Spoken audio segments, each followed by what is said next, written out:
This has come up twice this week, and that's why I ended up doing a live on it. And that I created a live that I'm going to be presenting to you today. And it's do this, not that. Your grief is this, it is not that.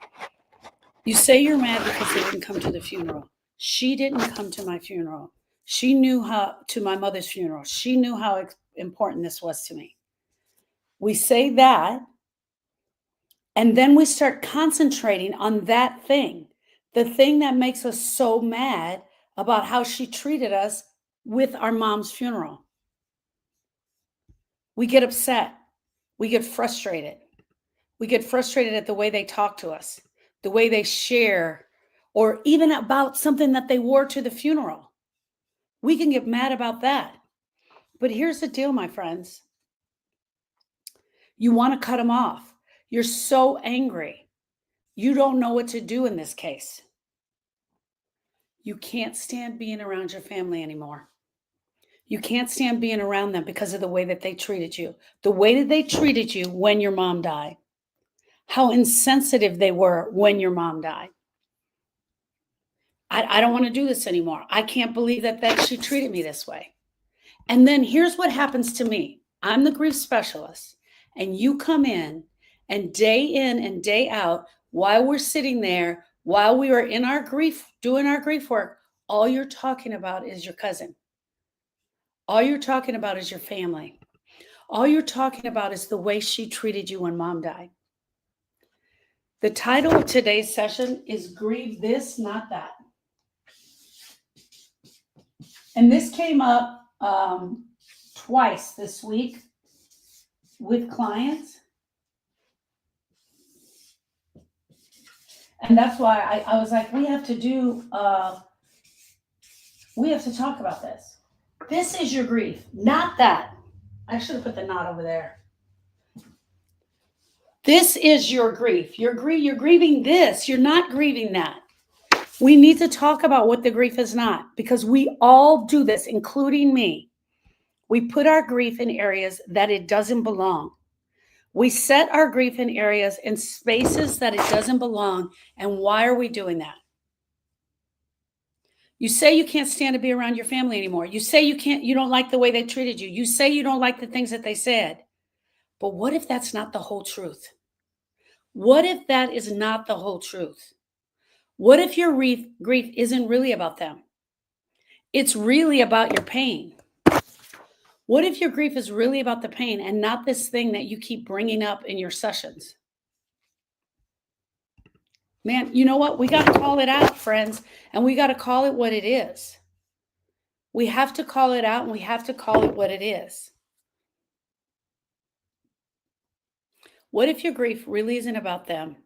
It's about you avoiding the pain.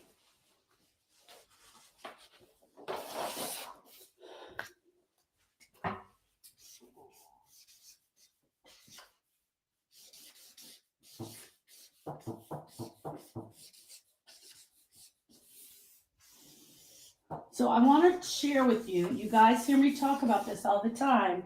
I want to share with you that when you're grieving this and not that, you're actually in your brain 100%. You're actually intellectual and going intellect, and you're trying to avoid. We make grief about people that hurt us. We make grief about people who said things that wasn't disrespectful. We're making our grief about the lady down the street. We're making our grief about the hospital. We're making our grief about the way that the hospital treated us, the way the nurse treated us, the way the doctor treated us. We make our grief about my dad, the way my dad is grieving. How could he be grieving like this? We make our grief about our husband, the way our husband is showing up for us. Because I want to tell you, it's much easier to make your grief about this and to stay in the this than to go into that.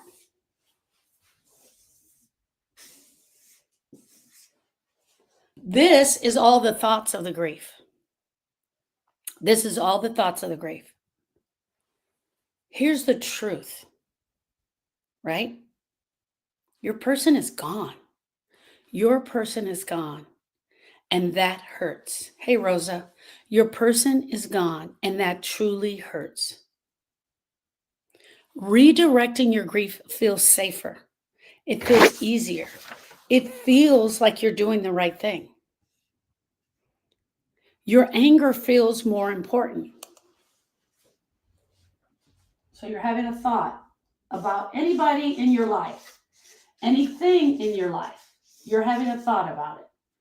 Redirect. We're redirecting our grief. Because one of the things we don't want to feel is angry. We don't want to feel angry at our person. So we're going to redirect this grief into these thoughts, and we're going to stay here. And that's avoiding. That's avoiding. This is not grieving. That is avoiding. Redirecting your pain feels safer. Why are we doing it? Because it feels safe.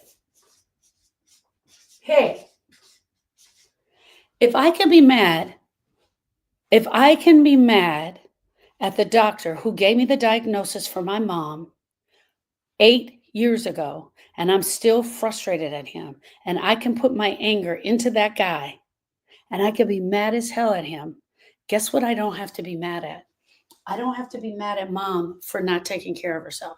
I don't have to be mad at mom for not doing the things she should have done. And it feels more powerful. Hear me out, you guys. It feels more powerful for me to redirect my grief to the doctor and have a ton of anger around the doctor than be mad at mom.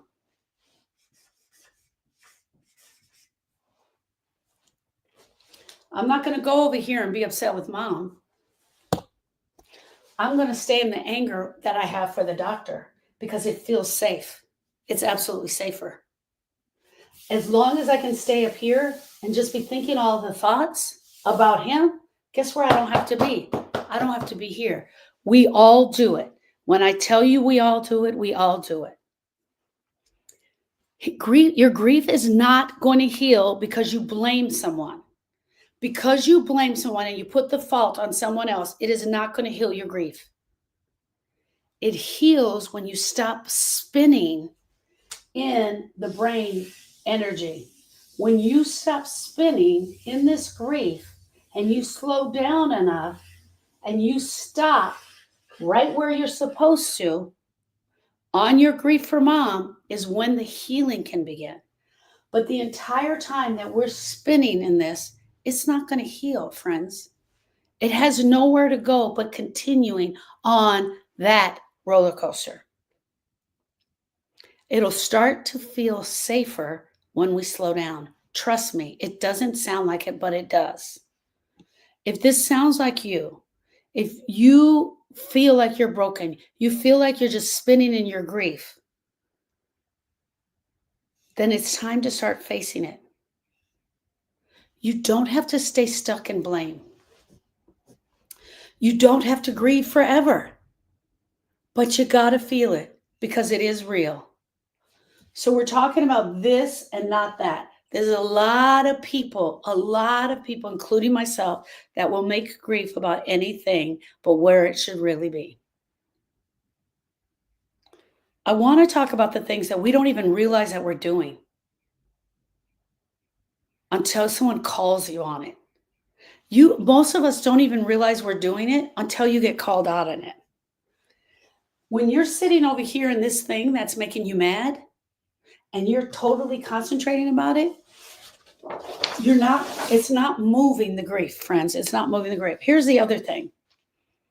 If everything that you want to talk about and every conversation you go to is about the doctor, is about the hospital, is about what she wore to the funeral, is about the fact that his family is not calling you anymore, is about the fact that you haven't seen your best friend, she didn't show up for you. If that's all you're talking about to everyone, then you're fixated on that one part of your grief. Are you mad at your sister because she didn't come to the funeral? Now you're at the point where you can't stand being around her anymore? every time you go around her, it just keeps coming back up. And then you have that one sister that you're mad at because she didn't go to the funeral, but you keep talking to the 3 other sisters about her. Doesn't matter where you start out talking. You could be talking about this gray pen, but before you know it, you're talking about the sister. Can you not stand being around your husband's family now that he's gone because of the way that they treat you? And maybe that was the way they always treated you. Are you replaying moments in your friends with a friend that didn't text you back or hasn't been around? They're not checking on you. They're not showing up for you. And you just knew she was going to be the person. She was going to be your person. But all you can talk about is her. That is this, not that. I'm mad about this. I'm grieving this, not that. But that is the real thing that we're supposed to be grieving. And slowly, without meaning, your grief starts to become about the this.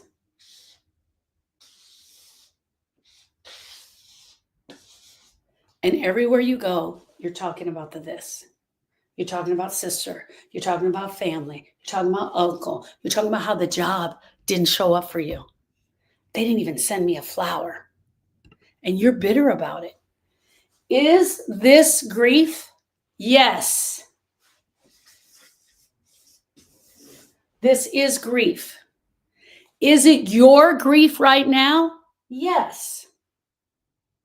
But I guarantee you, it is secondary grief. It is secondary grief to what is going on with you. It is absolutely secondary grief. It is not your grief. But you have to stay here. Your brain wants you to stay here because it's safer. Now, before you push back and start telling me how crazy I am and that you're not doing this, I want to say this. Your anger is real. Your grief is real. Your disappointment in your sister is valid. The fact that you hate the doctor and that medical staff is valid. Your hurt makes sense. It absolutely does.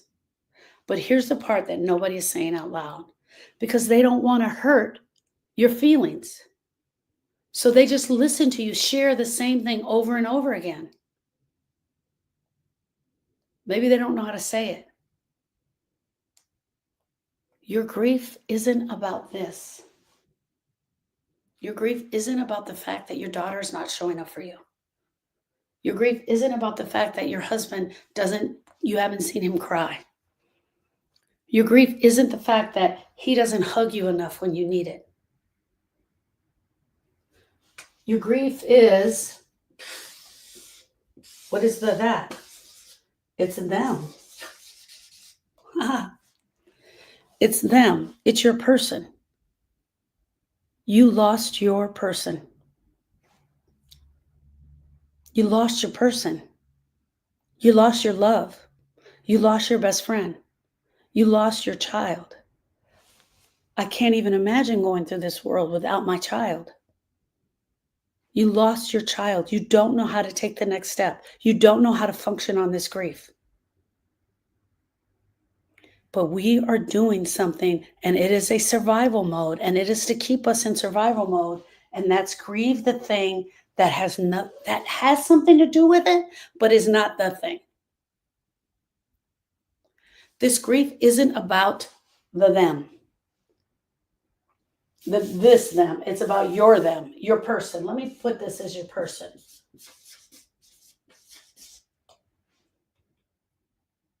It's about your person, the one who died, the one you lost. It's about the pain that has ripped your heart out. You are standing in a world that no longer makes sense. It no longer makes sense to you. You are in the alternate universe. You are standing here and everything is freaking going on around you. You can't breathe. You cannot breathe. I'm going to be like this forever. I can't breathe. How am I going to take another step without him? How do I move on without her? I can't breathe. And you guys want to plan a picnic? Hey, Rosa, this is about your person. This is about the one who died. This is about the one you lost. It's about the pain that has ripped your heart out and left you standing in a world that no longer makes sense. And that pain is deep. It is so unbearable that your brain, your beautiful protective brain, has a problem solving this. It can't figure out how to solve it for you. So it will find other ways for you to stay distracted. Hey, Miss D, it finds other ways for you to stay distracted. Hey, Denise. We start blaming people. We start blaming them out loud. We start telling the story of this thing. Why didn't they show up for me? They haven't called me since the funeral. Can you believe I haven't heard from Suzanne? Can you believe I haven't heard from her? I've been sitting here, I haven't gotten a text, nothing. I would have never done this to them. I thought she was my best friend. All of that is intellectual. All of those are thoughts. All of those are thoughts coming from your brain to keep you distracted from your person and the pain in your heart. But let me tell you something that I've learned in these 18 years of grieving and of walking with grievers. We will gladly make our grief about anything else. We will gladly go there. We need to go there. We want to go there. I got to make it about the priest who wouldn't let me put the fireworks in the church. I have to make it about that. Because otherwise, if I'm not intellectually making about something, then I have to go down here. And when I go down here and I feel this pain, I can't do it. I just can't do it. So I want to show you this. Let me get you another paper. When we're grieving this, it's in here. When we're grieving that, what we were actually supposed to be grieving, it's here. We have to stay in the this. It feels better to us. Thank you, guys. It feels better to us.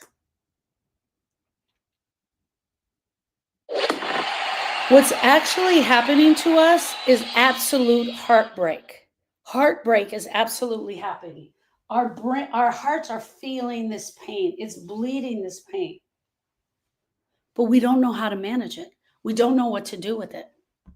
The silence of our voice, the silence of their voice, the empty chair at the dinner table, the morning you woke up and remembered all over again that they were gone, every morning when you wake up and you remember they're gone, and you can't take the first breath, you can't breathe, you feel it right here in your chest. It's the kind of grief that breaks your body. So here's what happens, friends.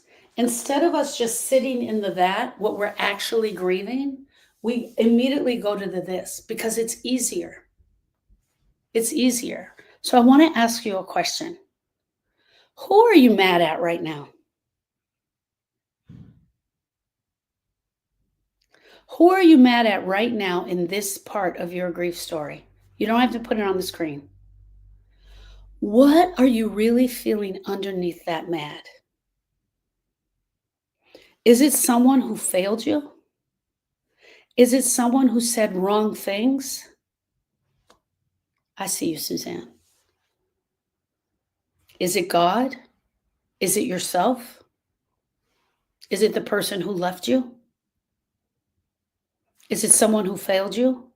Someone who said wrong, terrible things to you at the funeral? Told you to hang on, that this would get better? Is it someone who has disappointed you when you needed them most?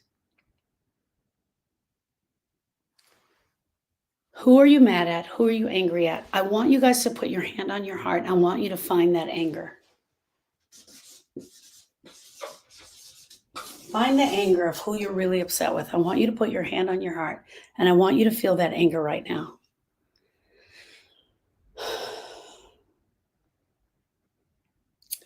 What is just below the anger?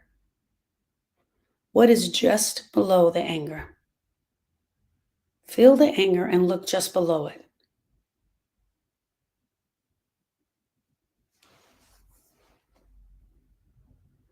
What is just below the anger? And my guess is that it is a ton of grief. It is a ton of grief that Jessica said it's sadness. It is a ton of grief that we are no longer letting in. Debbie said sadness, abandonment, sadness, abandonment is just under the anger. And those are grief emotions. What would happen if we took our hand off of the hurt that they caused and placed it on the ache that your person is gone? I lost, someone says, who have you lost? I lost quite a few people, and I'll do a commercial in a minute. What if you place your hand on the actual hurt and pain? I know this is painful, but let's start calling it what it is. Let's start calling it out for what it is. You needed to be alone in the worst moment of your life. You needed time. You needed someone to show up for you. You needed some alone time. You needed people to show up. You needed people to do things. You needed people to be there. You needed people to text you. You needed her to come and sit with you in silence. And she didn't show up. But that pain, underneath the sadness, underneath the abandonment, underneath the anger, is your grief. Underneath the aloneness is your grief. It's the part, the sadness, the abandon, the loneliness, the underneath the anger is the part we got to let in. It is the part we have to let in. Sometimes we have to go deeper in order to find it. We need to feel helpless. Friends, helplessness is a part of our grief. We need to allow it. So we start to feel helplessness, and then we change the subject. We start to feel anger, and then we change the subject. We feel sadness, and we change the subject. We grasp on to control. I've got to control this grief. And in the grief, control often looks like redirecting the attention. It looks like redirecting the attention to someone else.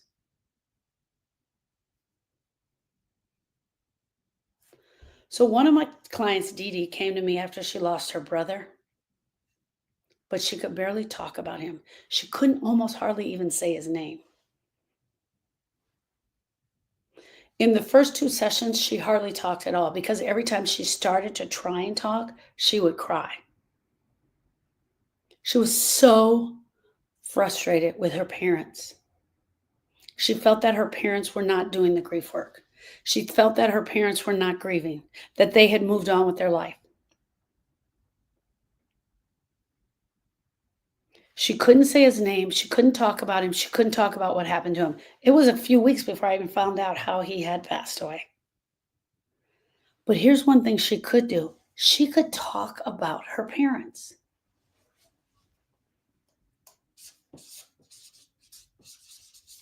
She could talk about her parents and their grief. She could talk about her parents and their grief and whether they had cried. For 2 straight sessions, that's all she was talking about. But over here, the truth was her brother had died. And they were 14 months apart. They were 14 months apart, and he had died. And she wasn't here because I didn't even know his name. She couldn't say his name because it got stuck right here. So I just let her talk. I was doing a lot of the talking, But when she did talk, and when I did talk about grief and what grief felt like and all of these things, she immediately went to this. She felt they had a trip planned and they decided to still take the trip, and that frustrated her to no end. What she really wanted, what she honestly wanted, was her parents to stop living, to come into the living room, sit down, all of them sit down together, and they all grieve together. She was so busy being furious at her parents and her sister-in-law and the pastor. She had all of this list. She felt abandoned by everyone. She felt no one was grieving her brother. No one was saying his name. No one was talking about him. And you know who was the one not saying his name? Her.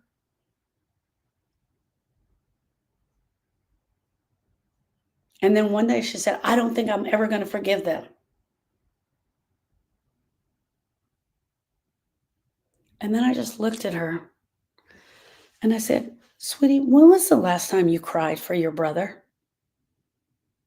When was the last time you grieved? When was the last time you did the ugly cry with snot running down your nose? When was the last time you did that?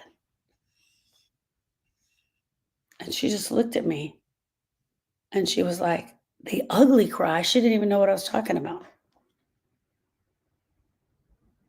She was also said that if I really start, I probably won't start.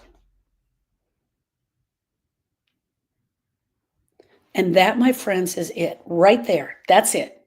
If I start grieving for my brother, if I let in the pain for my brother, then that means they get away with the way that they're acting.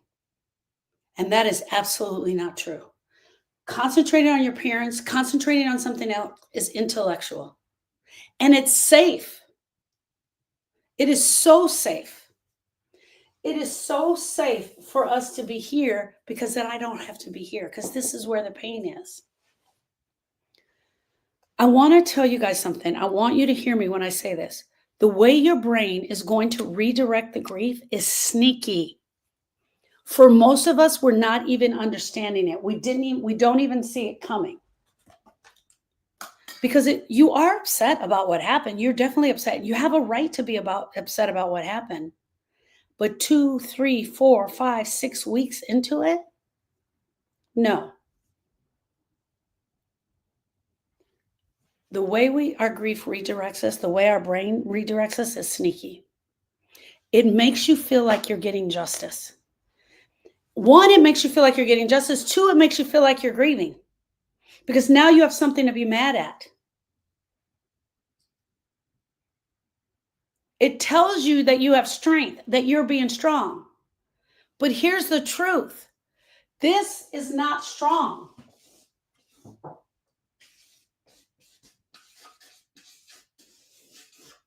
This is you staying in your brain and making your grief about something else.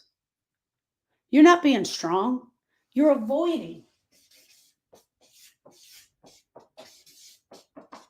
And we do one of 4 things when we come upon a grieving experience. We resist the grief. The brain helps us to resist the grief. I don't want to feel that. Ooh, that feels bad.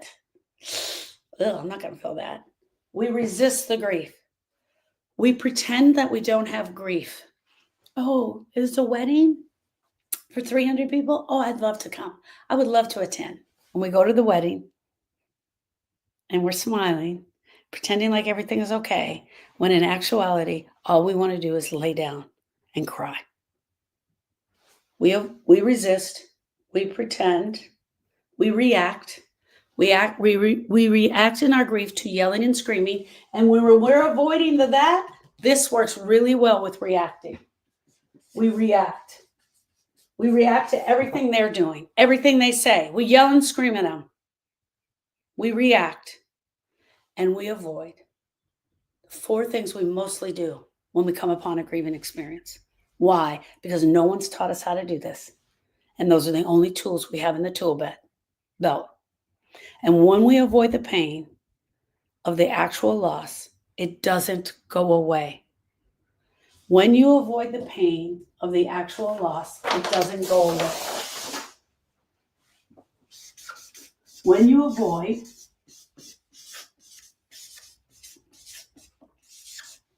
it doesn't go away. It does not go away. When you avoid grief, pain, anger, sad, frustration, overwhelm, anxiety, when you avoid, it does not go away. I'm sorry. I wish that it did. It doesn't give you strength. I know it feels like, oh, this feels good. I'm stronger now. It actually festers. It grows deeper. It grows deeper in your heart. It festers and it hardens. You guys have heard people talk about a hard heart. She has a hard heart. We get that a lot in grief. It seeps into your body and your relationships. It goes into your body. It starts to affect your relationships. When you avoid, it doesn't go away. It just shifts it to here. What part of your grief are you afraid to feel right now? What part of your grief are you afraid to feel right now? Is it the part about them? Is it the part about the last day? Is it a part about a conversation you need to have with her? What part of the grief are you really, you don't have to answer this. I just want you to ask it to yourself. What part of the grief, and you can answer it if you have. The reality of them being gone forever. Absolutely. That's huge. So think about that. The reality of them being gone forever will make me not deal with the grief at all. The fear of the actuality of it. Them leaving me. The triggers that I know I have to deal with. Staying angry at people around you might feel like self-protection. It's because self-sabotage, when it is actually self-sabotage that's keeping you from doing the real grief work. You're sabotaging your own grief. And that grief work, my friends, is not glamorous. It's not logical. It's not clean. It's not easy. It's not something you can just check off a checklist. The real grief is falling apart on the kitchen floor and crying. The real grief is saying their name. The real grief is letting that person that you know has totally pissed you off just do their own thing. The real grief is letting your chest break open with every sob that you feel, knowing that every time I do this, it feels like I'm going to die. The real grief is coming to the grief support group and talking about them and sharing about them. Apple user says the real grief is staring at a banana in the grocery store and crying for no reason. Thank you, friend. Let's call it what it is. This whole time you're grieving this. You ain't grieving that. The real grief. Because until you do, my friends, until you step onto that grief and you start to grieve it, I promise you, you will stay stuck. You will stay in the grieving experience for as long as you avoid it. Okay, I'm not done yet. I want to do a quick commercial here. My name is Sharon Brubaker, and I'm the owner of the Grief School. The Grief School is the place where healing begins. The Grief School is where I break grief down for you. Just like today, in the this and that. What was yesterday's about? This week, we've been a lot on intellectual grief and emotional grief. In 2006, my nephew Austin drowned 18 years ago on Father's Day weekend at the lake. He was 10 years old. I received a call from my daughter, Brittany, and 3 hours after that initial call from Brittany, I was walking up the stairs to tell my sister that he had drowned and we had found him. Thank you, sweetie. Thank you so much. It was at that moment I realized I didn't know anything about grief, and I went on a mission to find out everything that I could about grief. In 2017, I started teaching an educational program on grief and loss, along with my sister, Erica, who had lost Austin. And yesterday I was sharing about our very first session. We had one lady show up. She was pregnant, so cute. It was in my living room. I used to do these in my living room. In 2013, my dad died of prostate cancer. In 2015, I had to tell Erica that she had lost another child. Her 21-year-old son, Donovan, died in a motorcycle accident near Sherman, Texas. And it was that loss that opened my eyes to the resist, the react, the avoid, and the pretend. And that's why Erica and I wrote the program, Processing the Pain of Grief, because we realized that most people don't know how to grieve. I can tell you, go grieve, but if you don't know how, what are you going to do? So we have the educational program on grief healing, and then we wrote Processing the Pain of Grief. Hear me out, friends. Starting on Austin's anniversary on the 17th, I'm doing something really amazing for 3 days. I'm doing an emotional reset. If you are in the Facebook page, just go to the link in my bio and click on the link that says click here for hope. And there you can get everything you need for the emotional reset. It's going to be 3 days from 7 to 9 Central Standard Time. It's going to be amazing. I want to reset going back into these emotions and helping you to understand what emotions are and why they need to be processed all the way through. It's an emotional reset. I'd be honored to have you there. In July 24th, Erica and I are going back to doing our first in-person since 2007. 2007. We're doing our first in-person grief intensive. It's going to be here in Dallas. If you go to the link in my bio, there is a waiting page for that, and you'll get an email. Sign up for the wait list, and you'll get an email. That's for July 24th to the 28th. The 28th is a Monday night. Monday night, we're going to actually do it on Zoom. Okay, that's who I am. That's how I got here, and that's what I do. I help women who are grieving feel safe, feel supported, feel understood, and help them grieve the brokenness in their heart. What does it look like after you've done your work? It looks like you can say your person's name. You can look at pictures of your person. You can tell stories of your person. I can talk about Austin. I can talk about Donovan. I can tell you deep, intimate things about them because I've moved the pain of brokenness in my heart. I absolutely have. That's what it looks like to do your work. Friends, grief was never meant as a place to park your katukas, your butt. It was never a place for you to just sit. You were not given a life sentence because your person died. You're not supposed to be here for the rest of your life.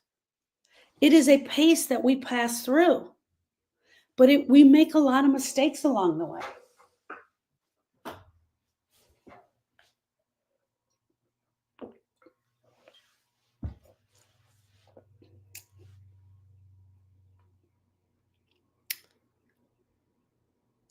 If you had no disappointment at all, would you still be grieving?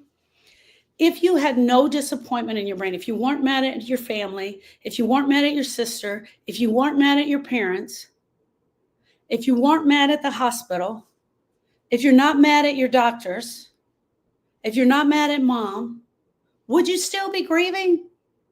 Would you still be grieving if you didn't have all of these upsets in your brain? Yes. And let me tell you something else.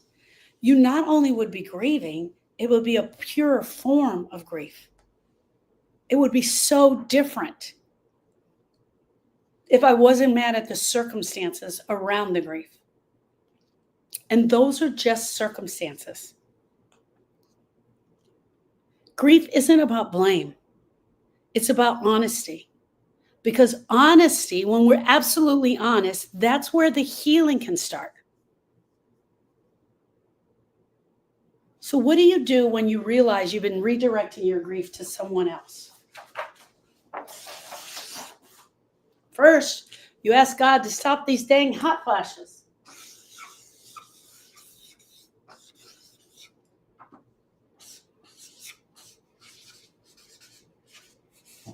I have a list of people that I'm blaming.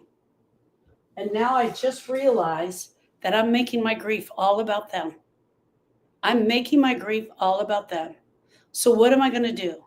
You start by, number one, telling yourself the truth.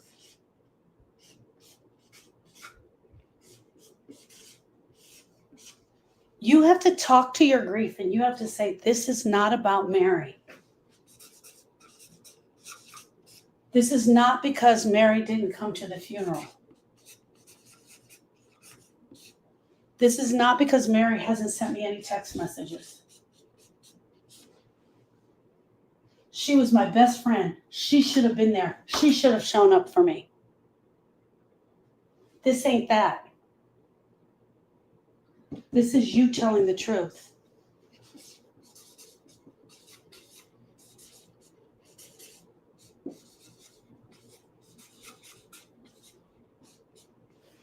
I miss him, and this hurts. But we want to be all up here in Mary's business. But number one, we want to start by telling the truth. I've been so mad at my sister. But the truth is, I really miss Bob. I miss him so much, I can barely breathe. I can't stand to be around them because it reminds me that he's not there anymore. But the truth is, I am grieving. I keep lashing out because I don't know what else to do. I feel so lost because I feel broken. You start by telling the truth. And when you do that, you can easily drop into your heart. You can step away from your brain and you can step away from all the stories that you're telling yourself about this grief. You can step away from the blame and finally allow yourself to feel this grief and really feel it.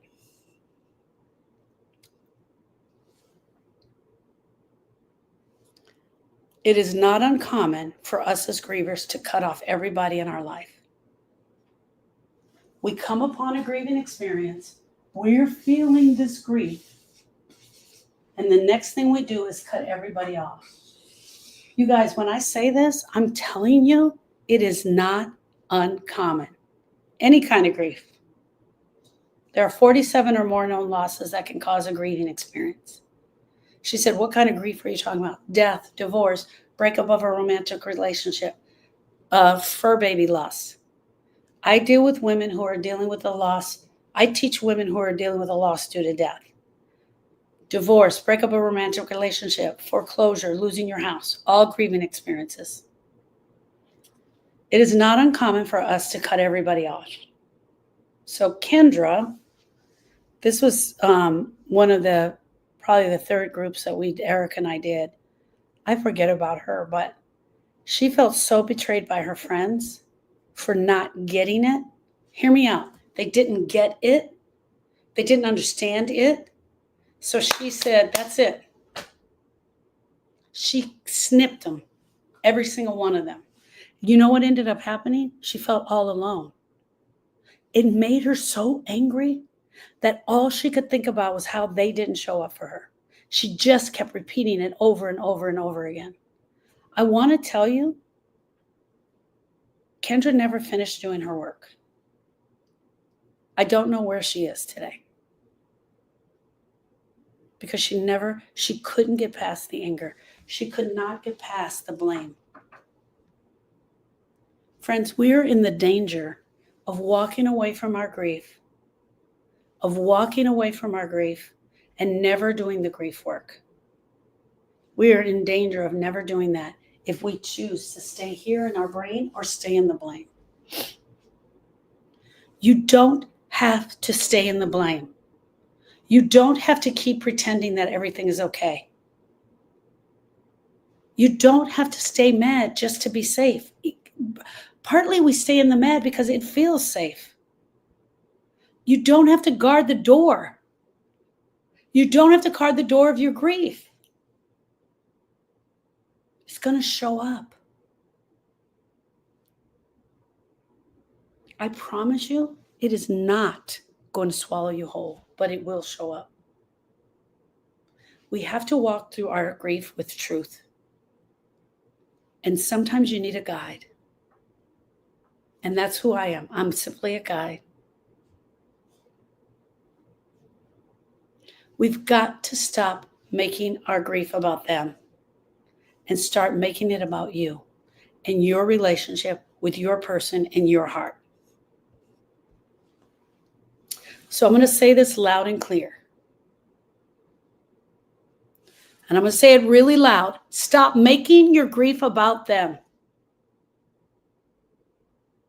You don't have to hold on to the hurt about them. As I said in the beginning, it is part of your grief. Yes, 100%. And you will get to that part of the grief about them. You will grieve that part about them where they didn't show up for you. I promise you're going to get to that. And I know this sounds impossible. And I know that it sounds like I just said, hey girl, step into the fire. But grief is not going to heal, and it's not going to be moved if you just ignore it. If you could continue making it about them, it's not going to move the grief.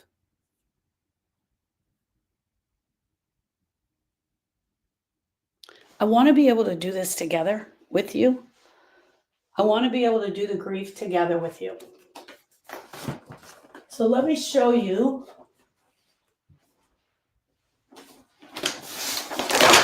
where I'm going to be next. I go live Tuesday, Wednesday, Thursday, and Saturday. And I teach a lesson in that live. Today is grieve this, not that. Thank you for the gifts, everybody. Saturday, I'm going to be live at 7 a.m. Central Standard Time. And TikTok, stay in because I'm going to spend some more time with you. I'm going to be live Saturday at 7 a.m. I don't know what I'm teaching. This is what happens. I end up making these classes. I pre-schedule what I'm going to teach about, but then stuff happens during the week, and I really think you guys need to hear about it. I think you need to learn that lesson, and that's what this is. Every Tuesday, I do Grief Study Hall from 1 to 3 Central Standard Time. If you go to the link in the bio that says click here for hope, or if you're in the Facebook page or one of the other pages, you just click on the link that says Beacons AI. And there you can sign up for the Grief Study Hall. You can sign up for the Facebook group. You can get on the wait list for the book, The Grieve That Shit. I just taught from that book yesterday. It was amazing. Let me just grab another. I'm going to teach out of the book again before we leave. The Grieve That Shit book, which is coming out. It's actually with the editor right now, getting the final touches on it.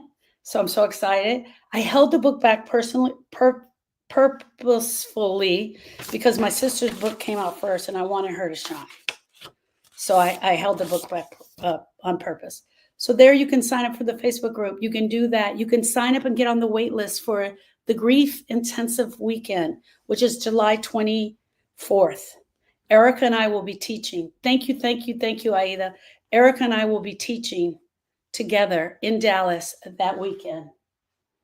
If you today is Honor Society from 4 to 6 Central Standard Time. If you're a member of the Processing the Pain of Grief, you get to join that VIP group. Emotional Reset is next Tuesday, Wednesday, and Thursday, 7 p.m. to 9 p.m. You can sign up right here in the bio. You can sign up there as well. It is absolutely, Amber, hold on one second. It is absolutely going to be amazing. It's going to be life-altering. It's going to change the way you're grieving right now. I'm going to teach for 1 hour on emotions for 3 days straight. I'm going to teach for 1 hour. When I'm done with the teaching, I'm going to open up for a grief share where you guys can come to me and give me your questions and that you need and anything you need help with. So that's the emotional reset. I'd be honored to see you guys there. It's $19. It's so that I want you to be invested in your healing, and I'm going to be invested in your healing 100%. Thank you, Flaw Girl. The grief retreat weekend is called Forever Changed. Forever Changed, and it will be in Dallas. And if you go to the link in my bio, you can see it there and you can get on the wait list. That's who I am. If you're in any of these groups and you really have a question that you need help with your grief, come to the Grief Study Hall. It's a community outreach program. It's me giving back to you. It's designed, it's called exactly what it is, Study Hall, for us to study out grief. Okay, before we go, I grabbed a page out of the book. It's called Becoming Grievers. Can I read it?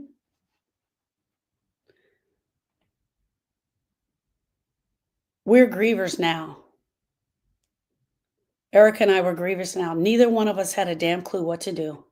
One moment we were just two women living our lives, and the next, bam, we were in it. This never-ending, mind-numbing, soul-crushing thing called grief. And let me tell you, there was no effing manual. So we wandered around like lost sheep, desperate for direction, for someone to tell us what the hell we were supposed to do. And oh my gosh, did people have advice. You need to just give it time. You just give it time and you'll feel better. Honey, this too shall pass. Sharon, thank God that she has you. You're so strong. Hey, girl, have you studied out the 5 stages of grief? I think it might help you. And I think anger is one of them. Call the doctor for your father, Sharon. He needs help. He may need some medication, as if there was medication that would make this all different.